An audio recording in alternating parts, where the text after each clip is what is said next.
Welcome to How to Raise Capital, presented by Private Money Syndicate. I am Bersandra Kennebrew, your host for this two-part capital raising seminar. Before we begin, please note that you have been muted by default to preserve the quality of the audio. We invite you to use the Zoom controls at the bottom of your right corner on the screen in case you have questions that you would like to ask in the chat.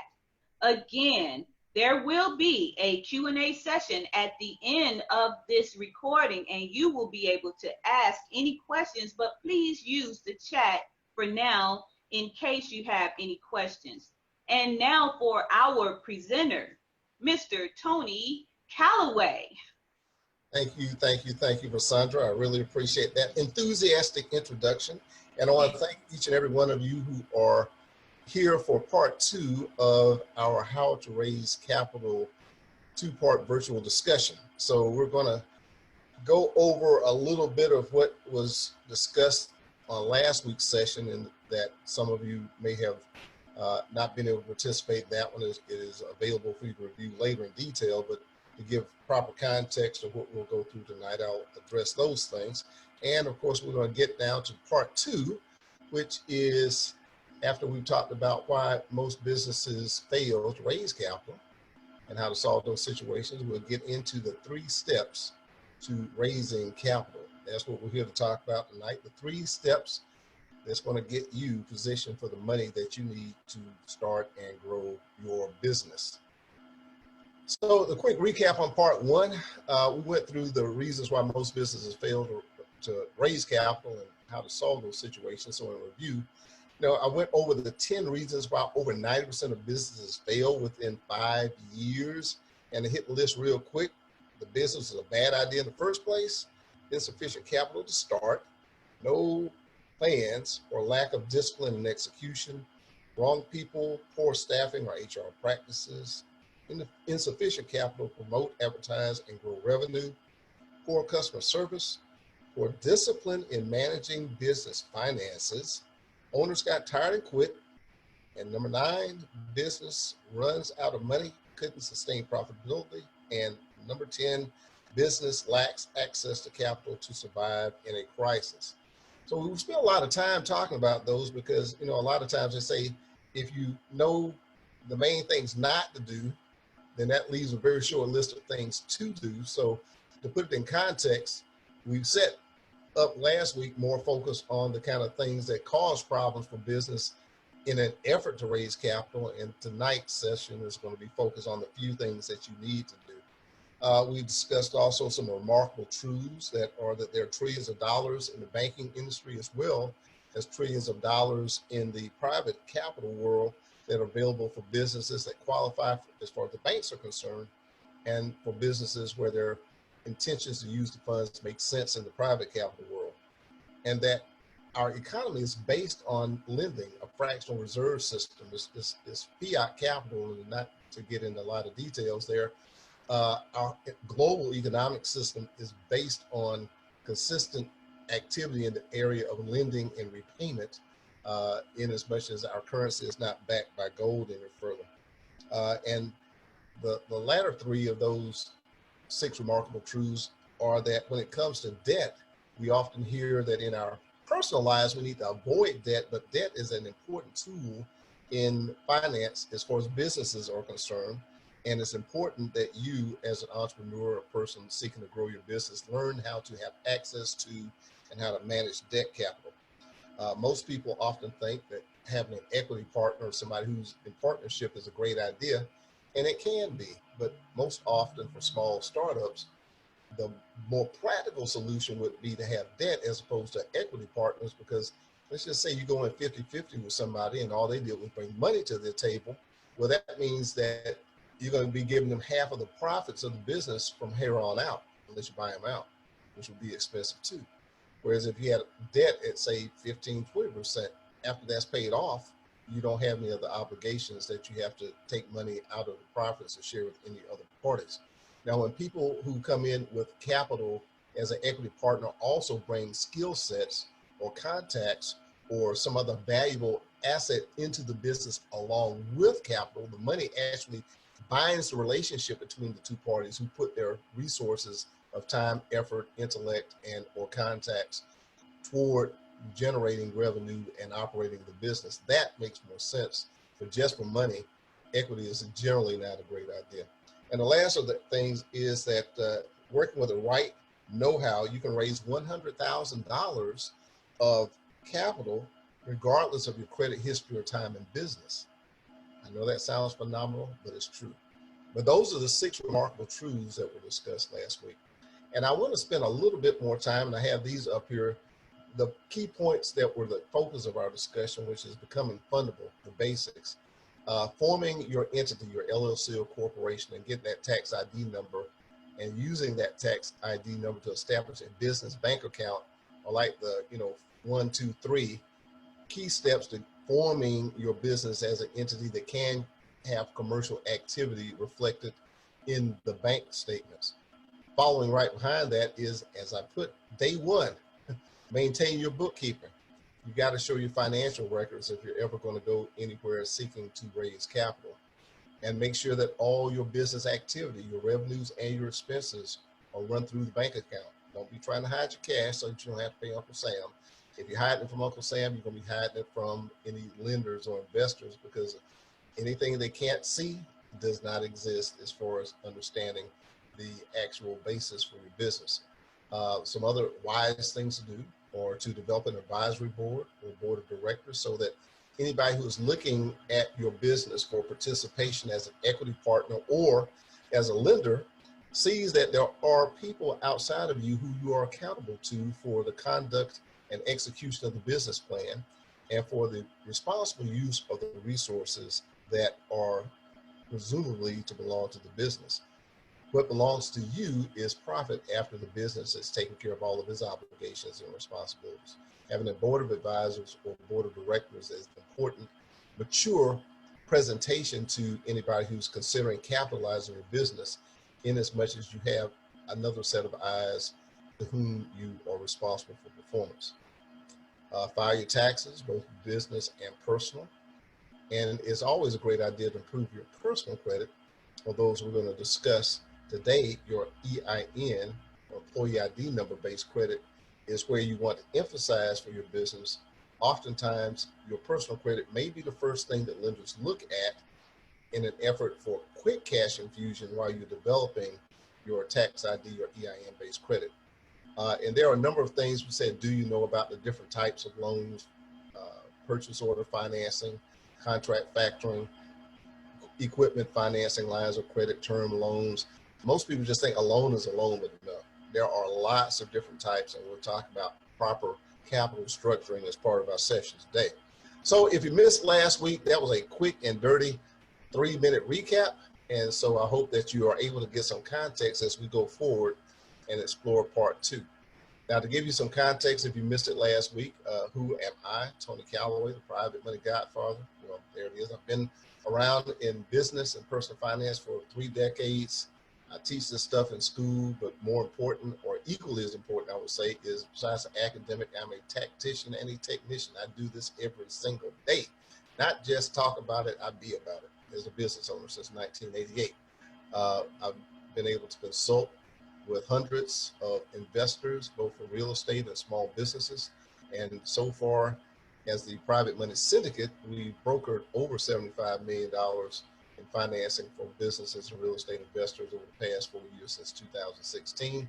And I do serve as the managing partner with 4 people who serve as directors and chief personnel. And we have a group of advisors who are also here to serve the needs of our clients, because the needs of businesses and real estate investors go beyond just getting the money. Having accounting support, having access to intellectual property protection, people who can help businesses get government contracts, technology support, graphic support, and even social media services to help advertisers promote your services and your products are all part of a business being successful. And here at the Private Money Syndicate, we make it our business to put the entire package together for you to be able to benefit and grow and succeed. And the Private Money Syndicate is hyper-focused on supporting you, the small business owner, people starting businesses and real estate investors. And we want to help you to get fast access to capital so that you can grow your wealth and achieve your dreams.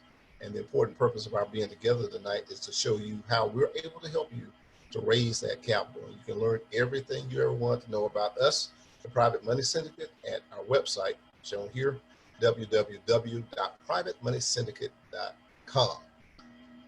All right, the 3 steps, here they are. Step 1, I'm sure it comes as no surprise.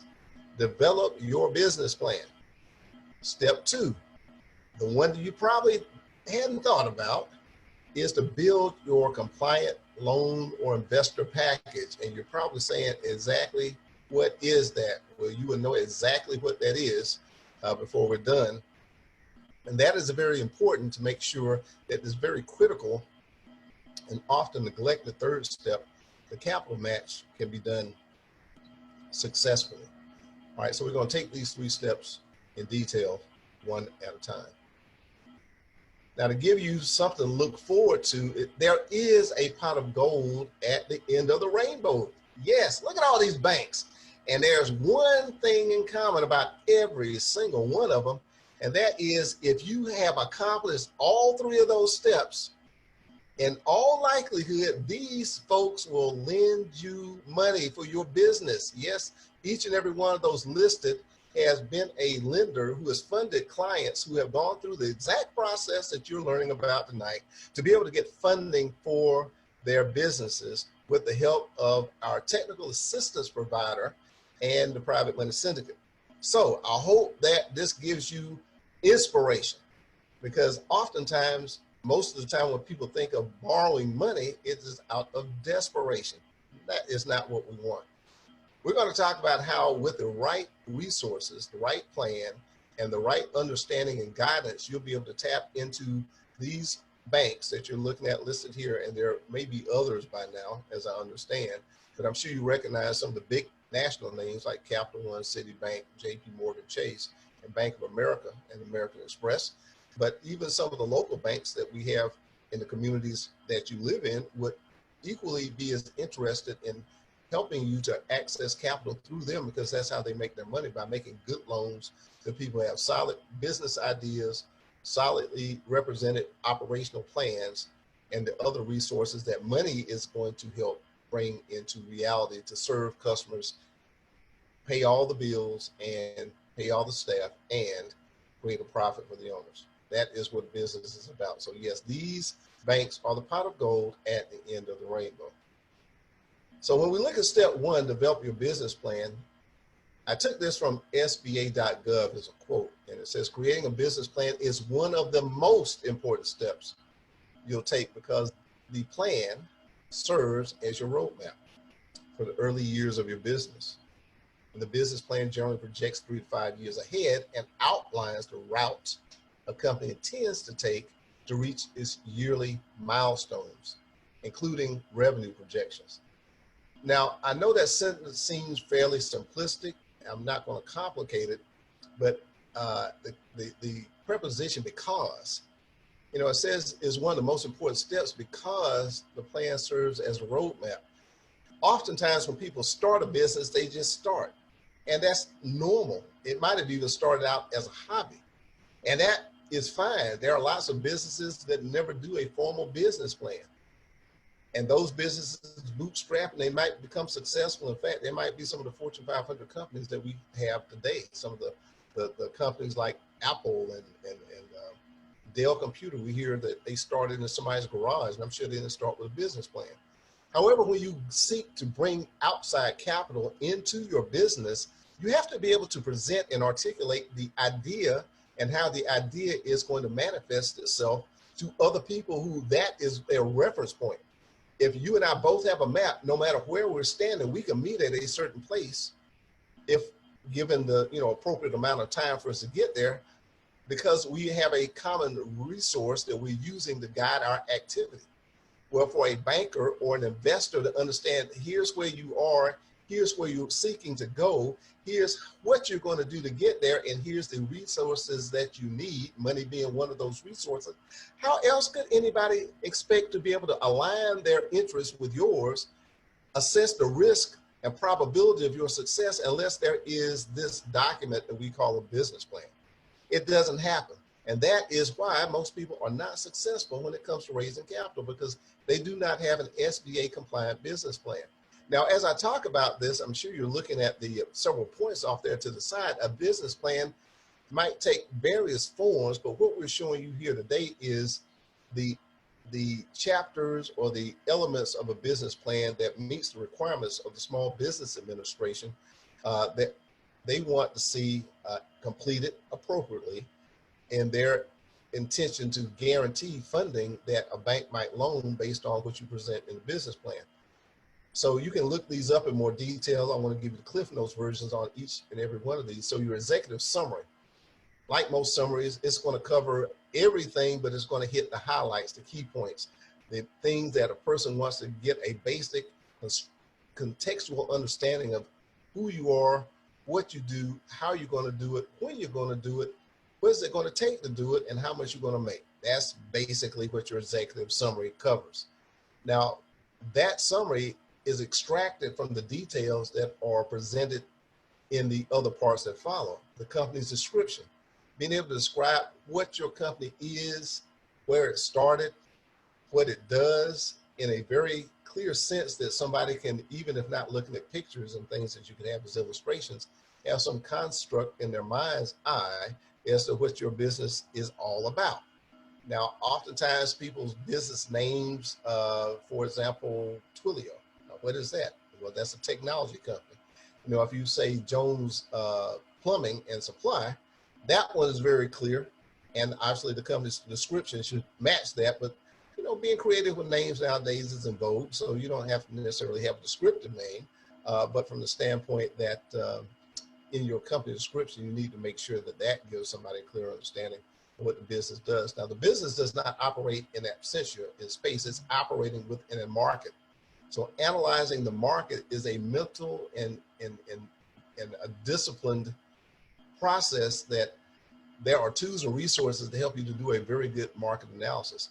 Oftentimes when I've seen people just kind of left to their own devices do a market analysis, it's very shallow, superficial, esoteric, and doesn't really get into the details that a lender or an investor wants to understand about what are the influences that are in your favor, what are the influences that are opposing your success, and what are the unknowns and the prospects of things in the market that are subject to change.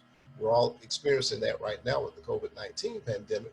Certainly nobody would expect that, but under reasonable and normal circumstances, there are things that happen. Interest rates go up and down.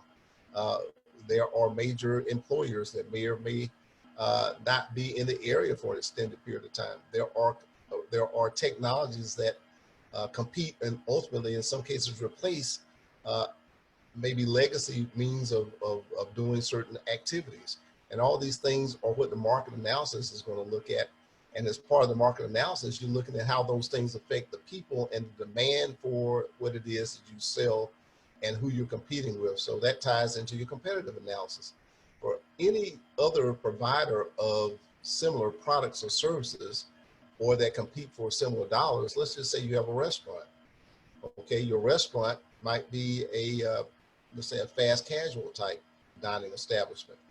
All right, well, fast casual usually means a lunchtime crowd. So who else is competing? They might not necessarily be in the immediate area. It could be a food truck, you know, it could be McDonald's or one of the other fast food restaurants, subject to how hectic the area is, a congestion that might be a hindrance to people having to fight traffic to get to you. Some of the things that might compete with you is the fact that people don't go out. They order out and have it brought to them. So now we have Waiter and Grubhub and all these other services to bring food. So being able to get a good assessment such that a lender or an investor can look and get a clear and confident assessment that you understand your place in the marketplace and who your competition is pivotal and critical to them looking favorably upon your business plan. Description of management organization. Who is at the helm? Who is making the decisions? who is executing the business plan. That is very important because I often tell people that execution risk is often the one variable that most people don't consider. Are you able to do what you said you are going to do?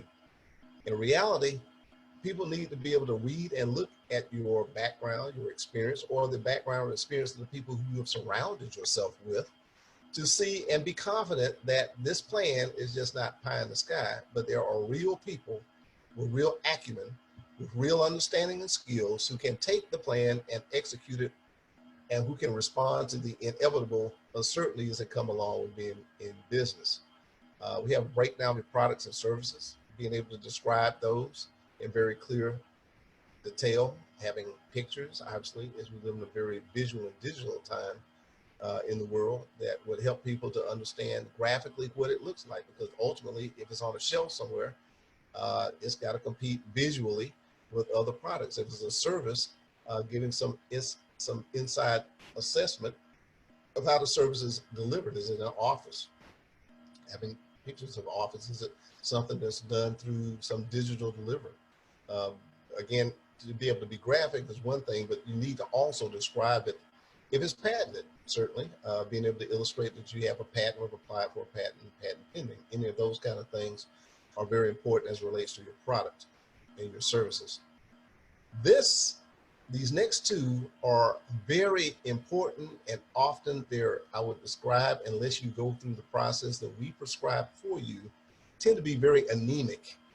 And the reason I say that is because people who don't have a background in marketing or in sales don't realize that this is how you bring the world to your door.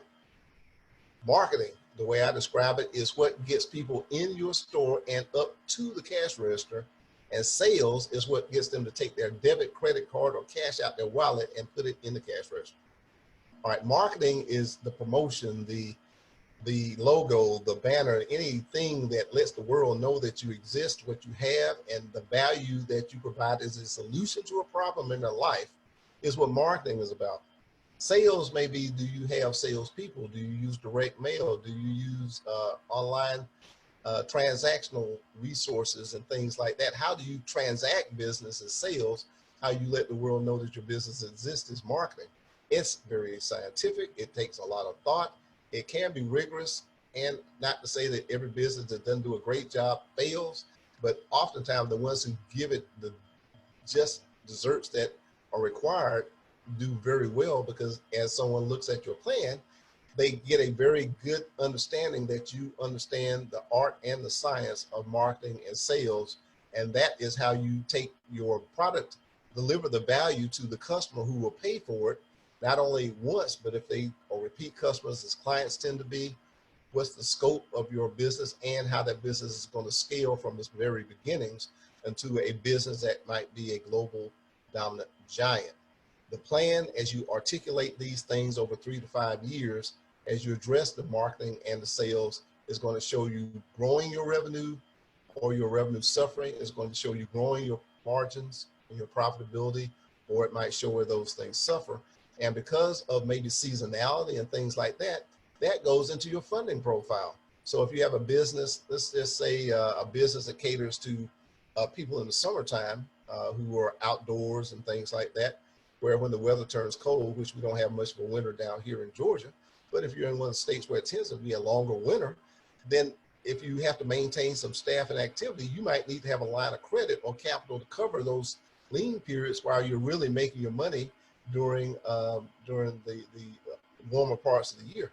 Think about being that we're coming up on a holiday. Just think about businesses that sell fireworks. You know, they make most of their money 5 or 6 days of the whole year.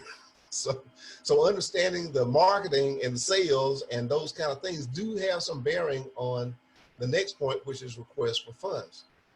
Most of the time people think a request for funds is how much I need to start, but how much do you need to start and operate?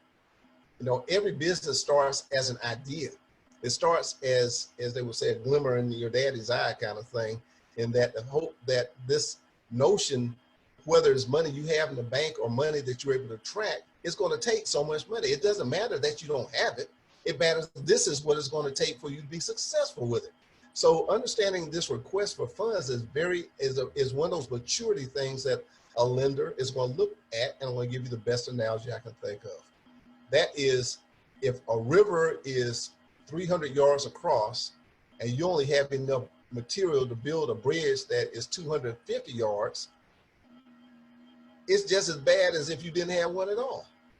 But you spent the 250 yards worth of material to still get to nowhere.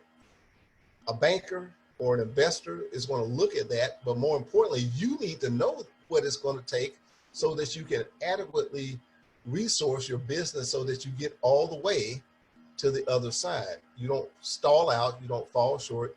Going back to some of those 10 reasons why businesses fail is because they didn't ask for and successfully adequately fund their business. And the last point and last part of your well-developed business plan is capital structuring and financial projections. Now, capital structuring harkens to what I was saying about the different types of loans, and I'll give you a few examples to make this very tangible for you. When it comes to capital equipment, what I mean by that, going to a restaurant, a table and a chair, an oven, a refrigerator, a beer service system, those will be capital equipment items for a restaurant because those are things that are used to make money for the business. A person who's in trucking business, their 18-wheeler and trailer, that is capital equipment. Somebody who has a fitness facility or gym, their weights and elliptical machines and treadmills, that's capital equipment. Well, there's financing designed for capitalizing equipment. In other words, we call this equipment financing. It uses the equipment as collateral so that you have longer terms and lower payments than doing what most people would do if they didn't understand capital structuring. If they didn't have a business plan, they go out there and just get a loan, a term loan. It might have 3-year terms, whereas if this equipment was used as collateral, it might have 5-year terms. If it's an 18-wheeler, it might have 7 or 8-year terms. So oftentimes people contact the Private Money Syndicate, they say they want to get a loan. They haven't thought about what we know about, that is that we need to get the right capital that is going to help them to meet their mitigating circumstances such that we're able to get them qualified, but have it structured such that it's going to be the appropriate capitalization for the business. Another example, somebody gets a contract. Well, it might be 30 days before the contract starts paying, even though you got 30 days worth of labor and 30 days material into the job. Well, contract factoring, most people don't know about that. You can actually take that contract where the lender is going to bet that these people that you're working for pay their bills because they're the ones going to pay, and can you perform the services?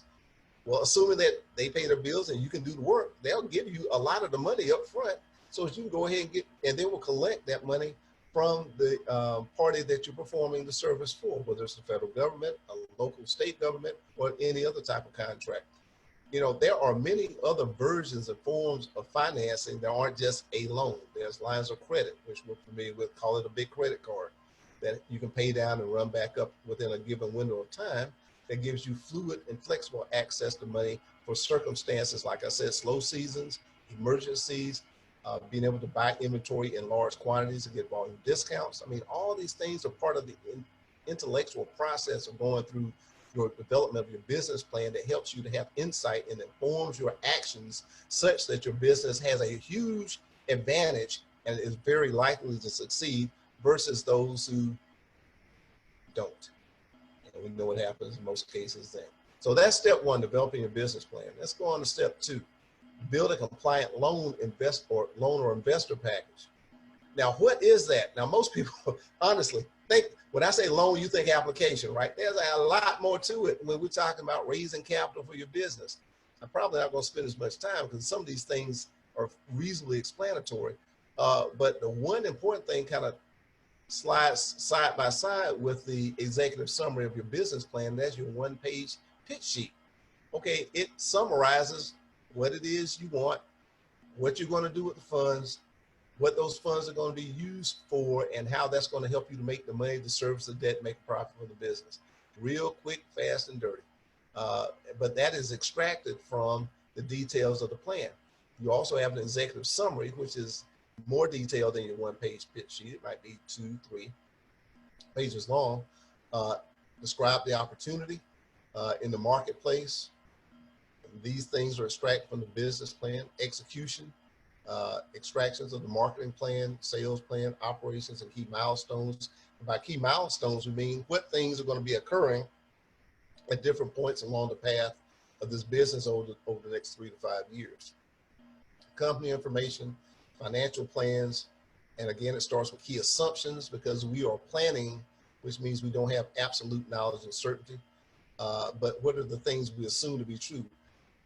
Counterpoint to that would be nobody would anticipate a COVID-19 pandemic, but we have certain things. We assume interest rates might be a certain range. We would assume that certain levels of unemployment or employment would be generally assumed, that there's no major disruptions to certain supply inputs. For example, if you do something for a trucker, that we would have to make some assumption about oil and gas prices. So all those things need to be laid out so that when your numbers that represent your revenue, expenses, and profitability are reflected, the reader is informed as to what is the basis for these numbers. They're not just thrown on there. They're based in some reality. A financial statement, really important. All right, what is the income, balance sheet, and cash flow representative of the business now and going forward? That is a very important part that oftentimes people, they've been asked to do it, but they have not represented it in such a way that it really reflects the business's existence. As you would imagine, having your dashboard go out when you're driving in the dark. You don't know how fast you're going. Your GPS might not tell you which direction you're going in.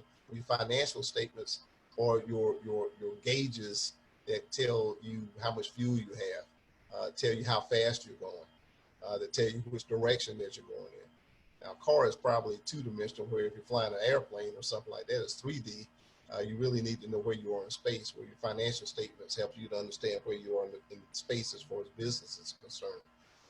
Industry-specific benchmarks. Your business is in some type of industry classification, and as much as it is, then how do your milestones and benchmarks compare to the industry? Now, if you say that you're twice as profitable as the rest of the industry, you better have something that makes sense, that explains why you're twice as profitable. How are you able to get your prices to be twice as high as your average competitor, or how you get your cost of goods sold and distribution down to half of what your competitors are. You may have created a better mousetrap, but just to assume and make statements in the absence of fact or in the absence of foundation is not going to work. And when you do it and do it well, that shows a level of maturity and substance to the business, and it really, really increases your odds of being able to attract funding. Then optionally, you can integrate all this information into a platform like QuickBooks, where not only do you start it as a static presentation, but it's constantly updated so that as you march forward and start hitting or not hitting certain progress points or benchmarks, you're able to update the information and be able to give real-time statuses to your banker, to your financier, such that you continue to be able to access and raise capital to meet the current demands of the business, and you don't necessarily have to go back to the drawing board because you have something that is dead as soon as you produce it, because the information was static and not able to be updated. Of course, we live in a digital world, and it's not impossible and difficult to do, but there are opportunities, and we have those available to where your business plan, your compliant aspects of your loan package can be available in a current information state at any given time during the course and history of your business's existence. That's a very valuable tool, especially as you keep marching down the road and continue to grow and have need for more capital to the business. Now, last step is where after you've done all that work, then the professionals go to work. Now, we have technical assistance providers. Not that you can't take your loan package to those lenders that we were just listed here about 5 slides back, and any others. Those are just indicative of some of the resources that we are able to access for capital. But they're able to match your, we call that mitigating circumstances. All right, so as it says here, pool business credit scores and profiles from Dun & Bradstreet, Experian Business, and match the business to the right funding source. Different lenders, like we're all different. Like some people, like I'm not a sour person. I don't like anything sour. I don't like lemonade. I don't like margaritas. I just don't like sour taste. Now, some people love it. Okay, so banks have different appetites. The type of risk, the type of loans, the type of financing that they do. If you take your beautiful business plan, articulate it perfectly. Now, let's say that that business plan was sour flavor and you brought it to me, I wouldn't like it just because I don't like sour. Okay, that's probably a goofy analogy, but the key thing is when you have people who have the inside knowledge of what lenders like and what they don't like, it increases your odds exponentially if they take your business plan, your industry, your profile, your particular credit situation to a lender that is the perfect round hole for your round peg. That's what a technical assistance provider does, as opposed to you shotgun wandering, and I call it going about it as no, no, no, no, then you get lucky. There is a place in this world for persistence. I totally, espouse that, but you don't have to keep beating your head against a brick, hoping that it breaks before you bust your head open. There are people who know how to get this done. And I say that they have more than what they get paid, excuse me, in terms of the value that they're able to provide to you as someone seeking to raise capital. The second point is emphasis on sources of funds under the EIN of the business, or that's EIN, employer ID number, often called tax ID number, versus the social security number.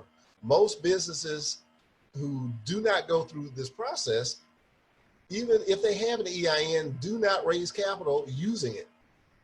They still have to harken back to their social security number and their personal tax returns. Now, we said earlier, file your personal and your corporate tax returns, but a mature business, and that's the kind of business you want to have, and that's the kind of business we want you to have, needs to grow up and be able to stand on its own, because here's a point, and this is outside the presentation. You need to build a business that has an exit plan where you get out of the business, you're either sell it or take it public. And if that business is still tied to your social security number, guess what? Neither one of those two is going to happen. If you have not developed EIN-based business credit, you are basically having your own job, which is cool. And most Americans and most businesses are like that. But I'm talking to you about going from, junior high, high school to going to college and graduate level. And part of that is having your business to be able to have its own credit profile, its own financial basis, or lenders to make decisions based on the business activity that has absolutely, positively nothing to do with your FICO score. That's what you want, isn't it? And that's what we want to help you to get. And the third point under capital match is we match the participants to the best source of capital based upon their unique circumstances. Some businesses are startups. Some businesses are mature businesses. Some businesses are really mature businesses, and they're actually looking to franchise or be able to expand to new locations and things like that. So embedded in that comment are what type of capital. As I mentioned, several of those, mortgage financing might be one. Somebody wants to buy a location. You mentioned working capital and purchase order financing. I mean, all those are different forms of capital to the particular needs of the business and their cash flow situation.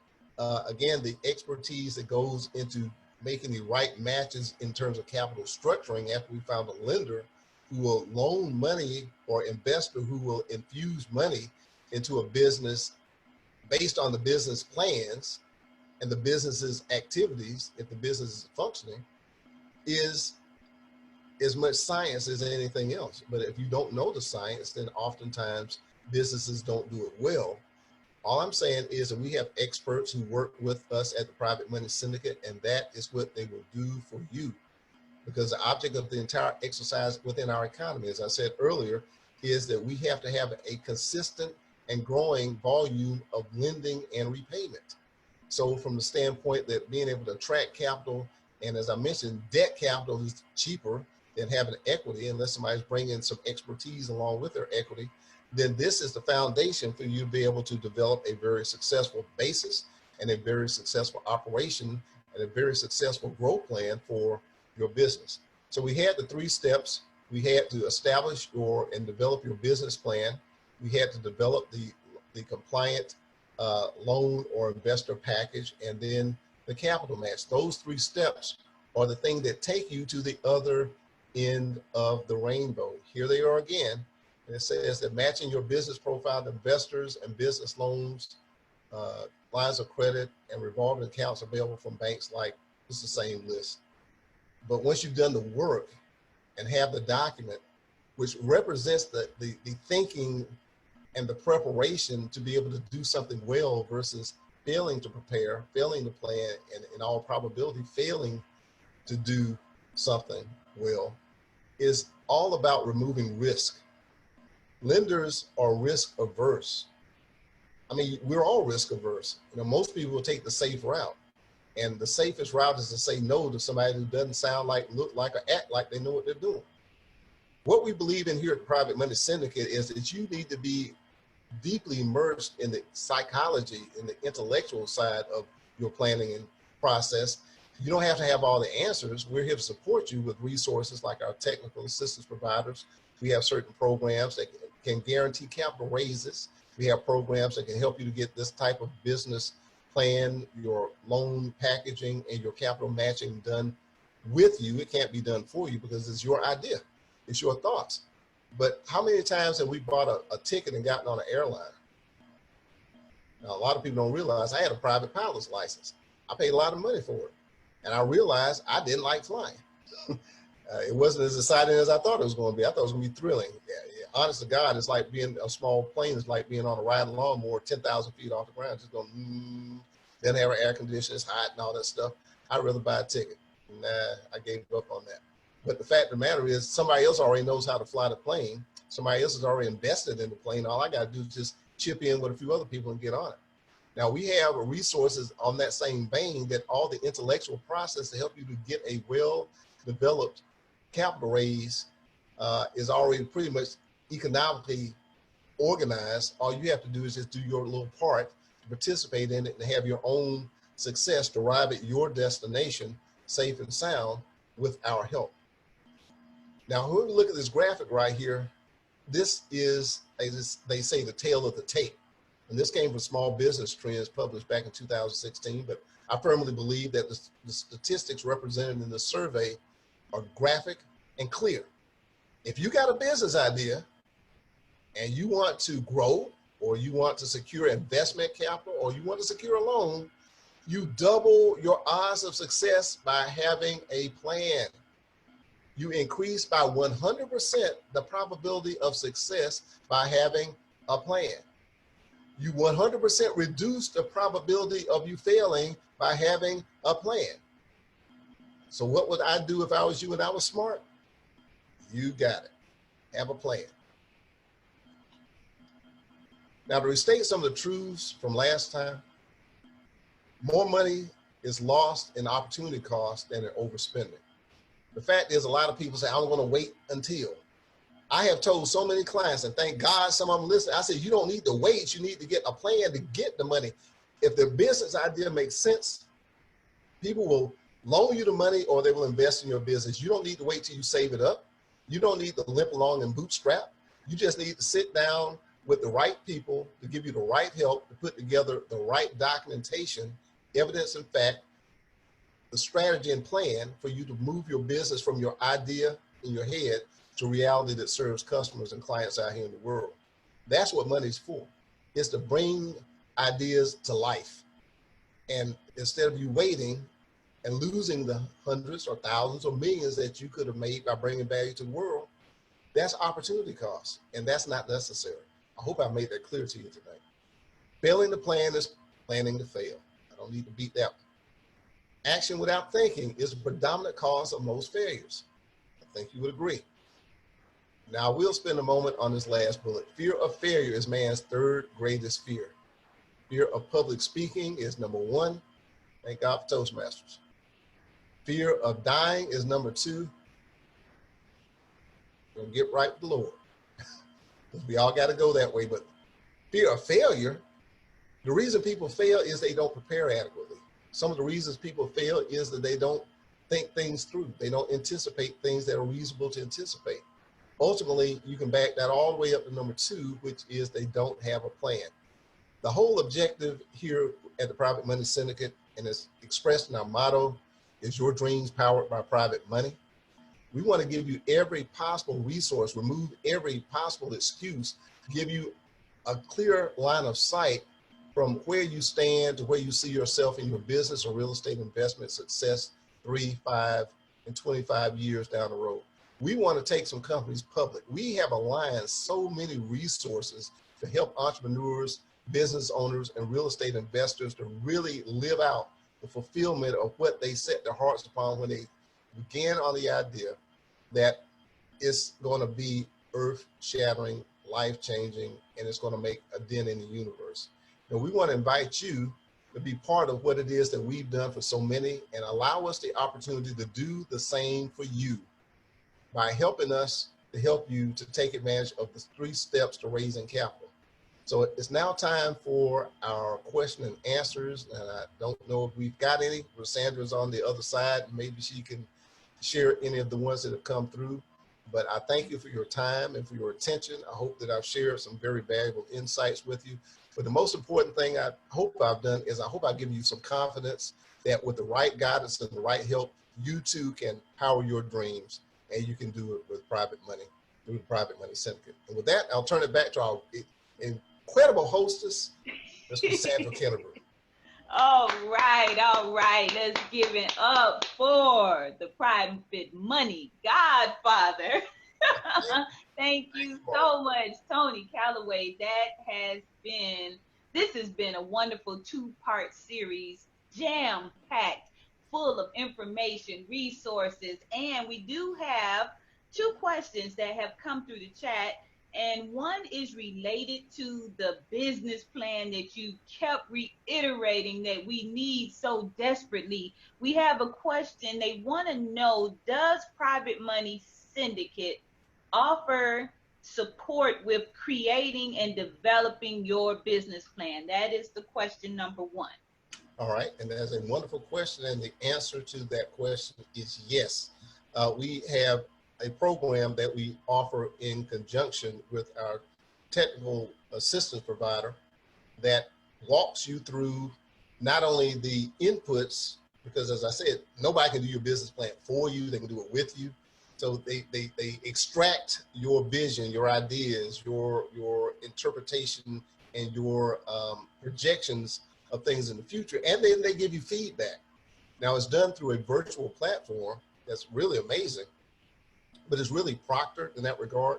So you'll produce an aspect of it. Let's just say your business description, and then you'll get feedback that says, hey, this is great, or here's some things you might want to include to make it more suitable, or just to make it more accurate, or those kind of things. And every aspect of it, so it's done over about they say it's 4 weeks. In fact, the program itself is called 4-Week Access to Capital. It doesn't always take 4 weeks. Some people it takes longer, but that resource is there to help you to do a bang-up job and make sure that you have this plan as a foundation for your compliant loan package. So yes, we're able to give you support, because without the plan, the money has no clear direction.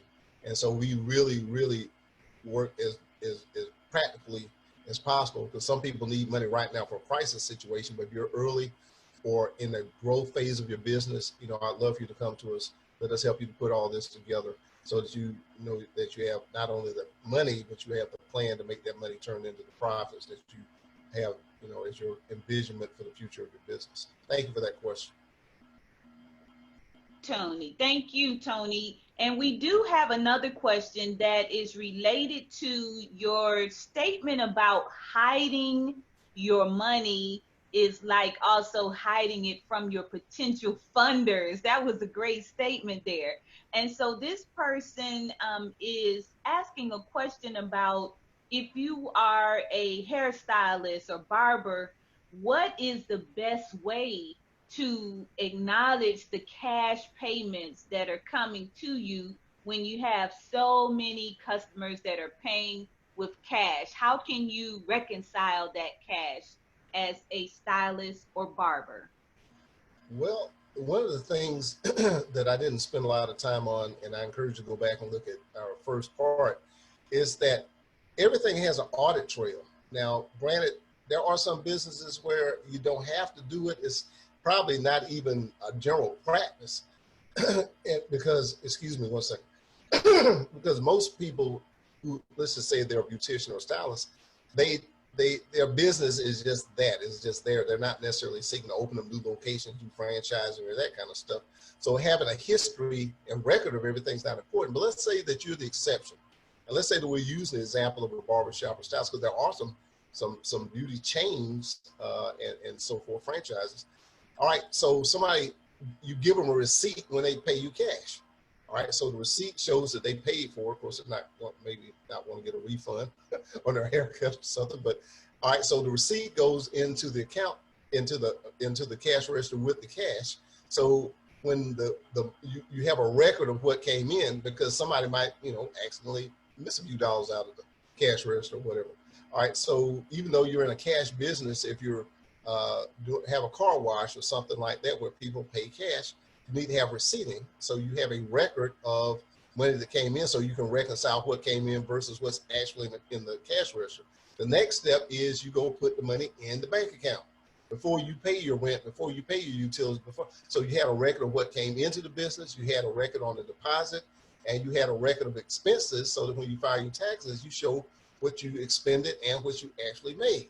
Now, notice I said pay taxes. The reason a lot of people in these cash businesses don't put the money in the cash register and stick it in their pocket is they don't have to pay taxes on it.